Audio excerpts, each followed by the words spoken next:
So the group posted Sully's latest. I want to go through it. I've already read what she wrote. I haven't heard what she has to say yet. I'm going to check it out and see if we can break it down. Because this is the only way we get to respond to them. Because if we respond to them on Facebook or something like that, they will block you immediately. This is the only way that we get to respond to them is through my channel. They watch. They have to. It's only natural. So let's see what she has to say. Hey guys, what's up? It's Sully, your favorite true crime host, and I know it's been a minute since I've been with you, and it's definitely been a minute since we've talked about the Darlie Routier case, but I've seen a lot of new creators on here who are interested and think that Darlie is in fact innocent, and I've talked. She'll say there's a lot of new creators that think that Darlie's innocent. They can think whatever they want. Maybe she should collaborate with one and challenge them to debate with one of us. If you're so sure, it won't be a problem. Talked to several people about it.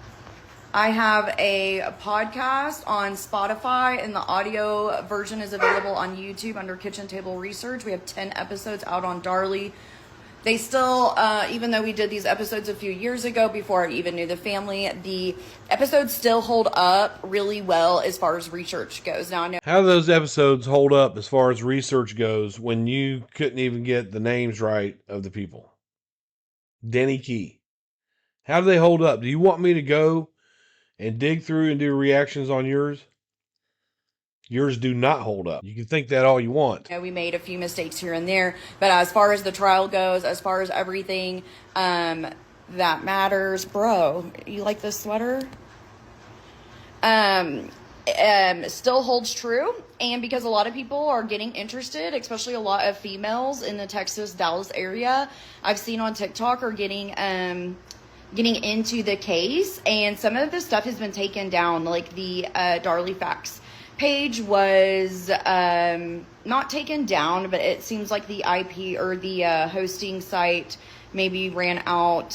Somebody didn't pay the bill on it or something like that. So anyways, you can either get those. The Darlie Facts case is not down. I've got probably 40 episodes of that page broke down. The Darlie Fact and Fiction, if that's what she's talking about. It's broken down. The Darlie Facts page, I don't know if that's run by family or not, but I don't think it's down, and we can get to it. You might want to check my channel and see if she's talking about the same thing. Files archived through the Wayback Machine, but if you need help finding affidavits, trial transcripts, pictures, I also have the entire discovery file, even pictures and stuff that weren't used in trial. Yeah, you have all the stuff that we've had through Sin Saint for all these years. You can go on Web Sleuths, you can look on Justice for Devin and Damon, and you can see most every one of those. You know, it's all available. All you gotta do is look. All you gotta do is type in her name. It's right there. Appeals, DNA, luminol reports, all of that. Oh, luminol reports that you guys keep saying wasn't done? That stuff. So if you guys, any of these females out here, if y'all are working on the Darlie Routier case and y'all need help or you need help finding files or anything like that, just let me know, because there's a lot of stuff out there that people have photoshopped, like even trial transcripts and stuff, and we know the transcripts were wrong. Nobody has photoshopped the trial transcripts, you fucking dense bitch. Is this how far you're going to go? I challenge you to post any trial transcript that you are claiming has been photoshopped with a date on it. That means you can't go Photoshop one and say, look, I found this. Need a date.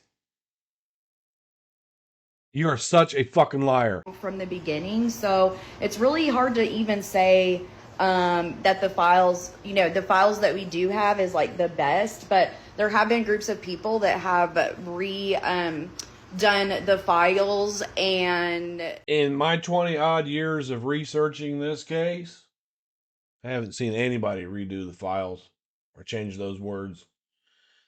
And I make a point, and people know this about me, I make a point like every couple days to type in Darlie Routier on YouTube, and then I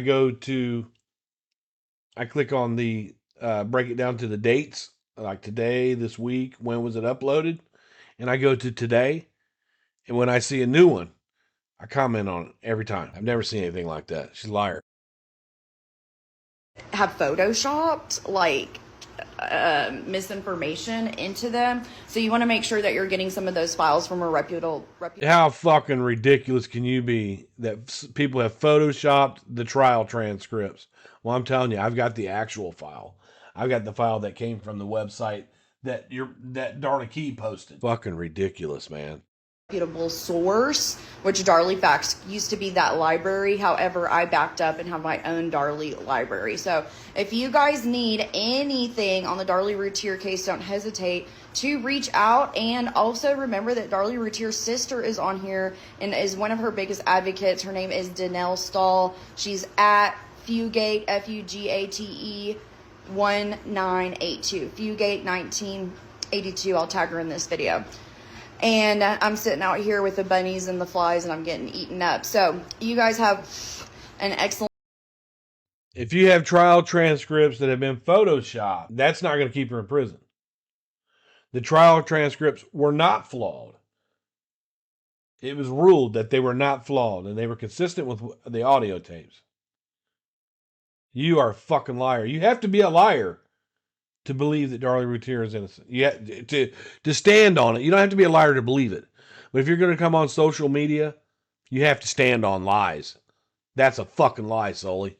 You're nothing but a fraud. You are a fraud, lady. Oh, the Lowitzers are paying us to stay down in Houston and look after them. Oh, they're paying big. God has answered. They're paying. You want to pay out for this shit. God bless the Lowitzers. They knew what a piece of shit they were hiring. If they gave that to you as a gift, there ain't a fucking thing we can do about it, except if you're on full disability. Because we have you saying it, that you got money. And you need to report that wage. You know, because we want to do everything right. And be sure that justice is right. Don't we? One day, if you need information on Darlie, my assistant Poppy here has all the files ready. You guys have an awesome Thursday. It's almost the end of the week. That's the face she makes when she's taking a very healthy dump. And then she's done. Be back with you soon. Bye. Hey.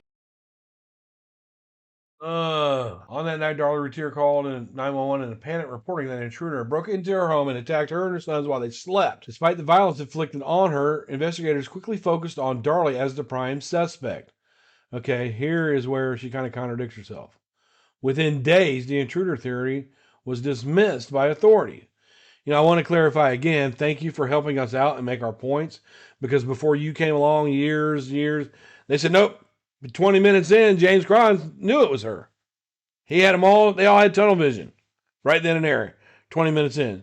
You just confirmed for us that it took a few days for them to figure out, hey, Darlie probably did this. All the law enforcement, they all agreed that Darlie had something to do with it. It wasn't James Cron and tunnel vision, even though leads came in that should have been investigated. All right, okay, I want you to investigate this. You're a private investigator, right?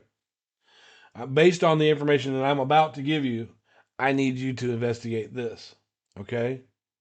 On June 6, 1996, I saw a black car go around the corner pretty fast at about 2 o'clock in the morning. I need you to investigate that. No. Because that's what they had to go on. They had to go on just a black car. Karen Neal came out, black car sped away. No tag, no title, no description of the person driving. And Bassa Jovel and Helena, because when they saw a car back in and out of that driveway back there, they said it was dark people. I need you to go investigate what the information I just told you, and you need to come back with something or you're not an investigator. Black car, 2 o'clock in the morning, driving really fast through the neighborhood. Go. Even though leads came in that should have been investigated, well, we know that stuff was being investigated while she was still sitting in jail, because there's a long list of people that they compared fingerprints to for 85J. They were trying to figure that out. Darlie's family over the years has begged and begged and begged for money since before you were around. They don't do it as much like they used to. They used to have one named Manella Waters that would come on and say, hey, support Darlie Routier. That's all she did was ask for money. Every post.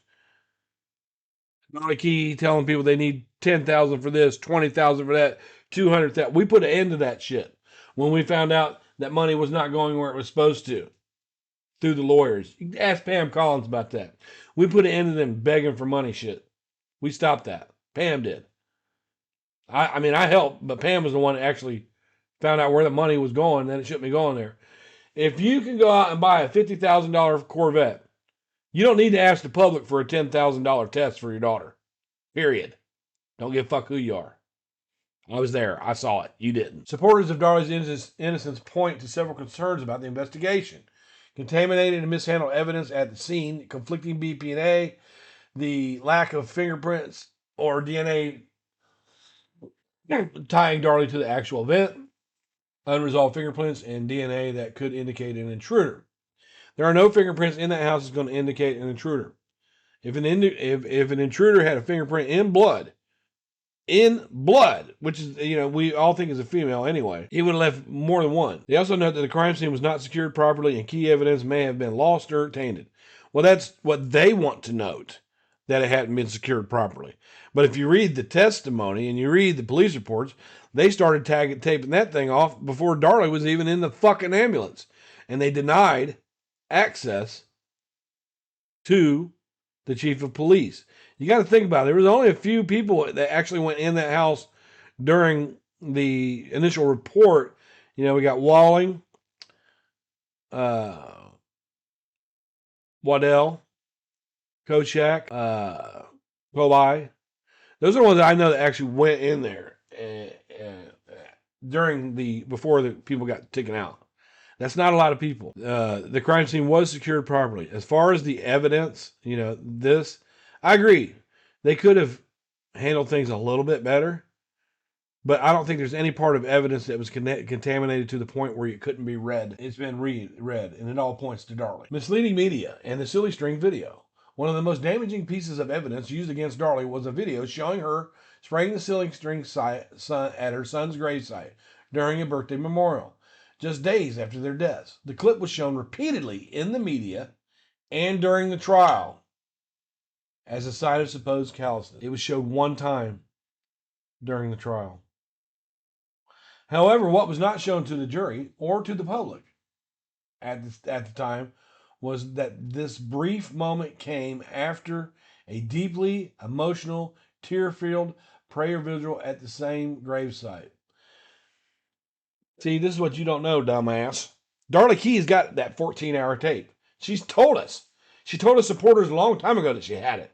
And we're like, well, if it shows that, why don't you put it out? I ain't giving them nothing. They don't deserve it. That's what it is. So you got that little 15-second clip where the pastor is praying. People have their heads down and Darlie's sitting on the ground. And she's just fiddling with Drake. She isn't even praying. That's all they're going to give us. And I'm going to tell you why it wasn't shown to the jury, because Doug Mulder knew it didn't show a grieving Darlie. Doug Mulder knew it, just saw her just sitting there while everybody else was praying. You have to interpret this. Greg Davis told him, put that in. Go ahead. I ain't got no problems. Doug Mulder said he didn't think it would had much weight. Doug Mulder knew that if he would have put that in, that it would have just further compounded the original Silly String video, that she had a flat effect. Sitting on the ground, your legs crossed, messing with your baby, playing with your baby, while people are standing next to you with their heads down praying. You can tell she's not even paying attention. Darlie's behavior played a significant role in shaping public opinion and may have prejudiced the jury. How does her actual behavior, not behavior that people made up, behavior that they fucking saw, how does that prejudice the jury? Crazy that you have to think like this. You are so dense. After years of legal delays, courts finally approved the new DNA testing. Yeah, we did have a lot of legal delays, especially with the status updates that the defense is supposed to, present every 6, 9, 12 months. And we had a lot of delays with that. There was a delay. They spent a couple years on the trial transcript thing. I give them that. But that's all just justice. It's just all justice the way things are done. Some results remain pending or under dispute of being handled by the Innocent Project. If there are results that remain pending, the two key words are remain pending. All right. Let's say Danelle or the family found out that there is a result that they found a whole bunch of fingerprints that belonged to some man that lived in the Dallas area. Do you think you would continue to make videos and tell people, hey, look at me, I got all this stuff over here if you need to know about that, these good results are pending? Don't you think we would know about it? Helped? Doesn't help. After years of legal delays, blah, blah, blah, concerns about due process, advocates for Darlie point to a number of due process concerns, possible ineffective assistance of counsel. We had the best of the best. Why would they? How did they have ineffective assistance of counsel when Doug Mulder wanted to run the case this way? He said, I want to implicate Darren without getting him in any trouble. That way we cast reasonable doubt for you, and I think that's what we could do. No, I don't want you to do that. They were trying to tell him how to do his fucking job. You can't come back and claim ineffective assistance of counsel at the trial when you've already told him there are certain areas that he cannot touch on, that he cannot present in the courtroom. He cannot present this reasonable doubt because we don't want you to. Don't come back fucking crying. I do honestly believe that if Doug Mulder would have been allowed to implicate Darren, just implicate him, you would have had a different outcome. Let's just put it that way. More people would have voted for her innocence just by that reasonable doubt. And Doug Mulder knew that. He also knew that if he got it to look like these cops are pleading the fifth and they don't want to talk about any of the evidence, which is not true, that it would sink in a little bit too. There was no prejudice there. I don't even think the jury knew about that until afterward. These issues raise troubling questions about whether Darlie received a truly fair trial. Well, you can ask anybody that's been convicted, that's guilty. He said, did you have a fair trial? My son didn't have a fair trial. He's guilty as fuck. He put a guy up there, jailhouse snitch, after we proved that they gave him, the detectives gave him manuscripts to read, that he knew stuff about the crime that wasn't there. He admitted that he got it on the stand. He admitted that they told him all about it. And he said Luke confessed to him. And when he was testifying, he had on his jail uniform. And as soon as he got off the stand, they booked him. They released him. But, the guy's a joke. For many, Darlie Routier's case is not just about guilt or innocence. It's about ensuring that the justice system lives up to its highest ideals. Due process, the presumption of innocence, the importance of evidence-based convictions. While the pain of losing Devin and Damon is undeniable, there remains a strong, persistent belief among Darlie supporters that she was wrongfully accused and convicted of a crime she did not commit. Well, there's a strong belief among Darlie supporters that you're a fucking private investigator because you told them that shit. You're out here messing with people's lives. $10,000 to stay in Houston and look for his wife cheating. He's a dumbass if he gave you that money. She probably cheated on him because he's a fucking idiot. But you won't find anything. You're going to take that money and run. You're a joke. You are a joke, lady.